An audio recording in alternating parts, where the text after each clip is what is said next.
نحمده ونصلي على رسوله الكريم اما بعد فاعوذ بالله من الشيطان الرجيم بسم الله الرحمن الرحيم رب اشرح لي صدري ويسر لي امري واحلل عقدة من لساني يفقهوا قولي۔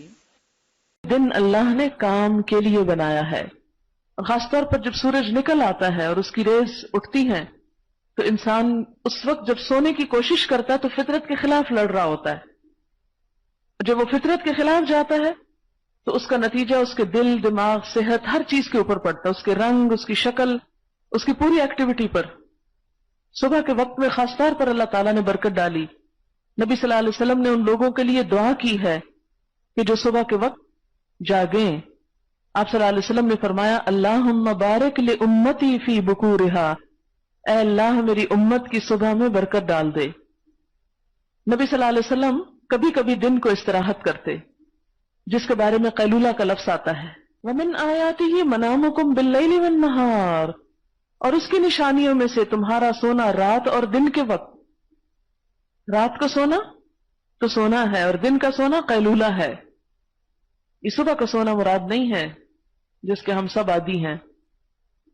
حضرت عبداللہ بن عباس نے دن کے سونے خصوصاً چاشت کے وقت سونے کو ناپسند کیا، اپنے بیٹے کو اس سے بچنے کی تاکید کرتے تھے، اور وہ کہا کرتے تھے کہ دوپہر کے سوا دن کے کسی حصے میں نہیں سونا چاہیے، مگر قیلولہ دوپہر کا کھانا کھا کر سونے کا نام نہیں ہے۔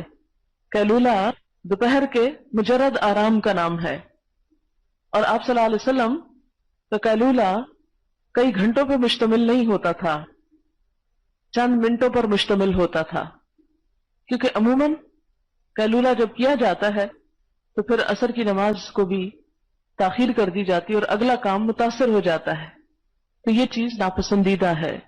قیلولے کا بھی ایک لمٹ ہونی چاہیے، اور اگر کچھ نہیں تو خاموشی سے اگر 15-20 منٹ بھی انسان لیٹ جائے تو اس سے بھی انسان نئے سرے سے تازہ دم ہو کر مزید بہتر کام کر سکتا ہے۔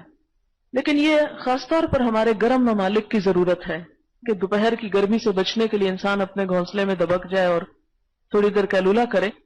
لیکن اگر ہم اپنے جدید دور کے جو ذرائع ہیں ان سے کام لے کے اگر اپنے انوائرنمنٹ کو بہتر بنا لیں تو ہمیں اس کی ضرورت کم ہوگی، کیونکہ دن کا جو میجر حصہ کام کا ہوتا ہے وہ پھر ہم محض کھانے کے بعد آرام کے بعد چائے، اور چائے کے بعد بس پھر ایسے ہی وہ دن سلپ ہو جاتا ہے ہاتھ سے۔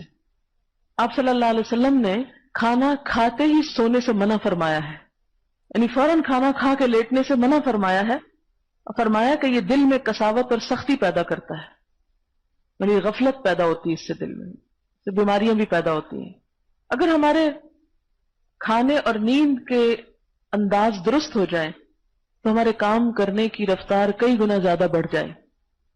ہمارا ان دونوں چیزوں کا جو انداز ہے وہ درست نہیں، اوقات کے اعتبار سے بھی پابندی نہیں، اور اسی طرح جو کوانٹٹی ہم لیتے ہیں یا اس کے اندر جو چیز ہم استعمال کرتے ہیں وہ درست نہیں۔ اس کے نتیجہ کیا ہوتا ہے کہ جب سونے کا وقت نہیں ہوتا تو ہم سو رہے ہوتے ہیں، جب سونے کا وقت ہوتا ہے ہم جاگ رہے ہوتے ہیں، اور مسلسل ایک ایسی کیفیت کا شکار ہوتے ہیں کہ جس سے ہم زیادہ بہتر کام کر نہیں سکتے۔ سبحانک اللہم و بحمدک اشہد ان لا الہ الا انت استغفرک و اتوب الیک۔ السلام علیکم و رحمۃ اللہ وبرکاتہ۔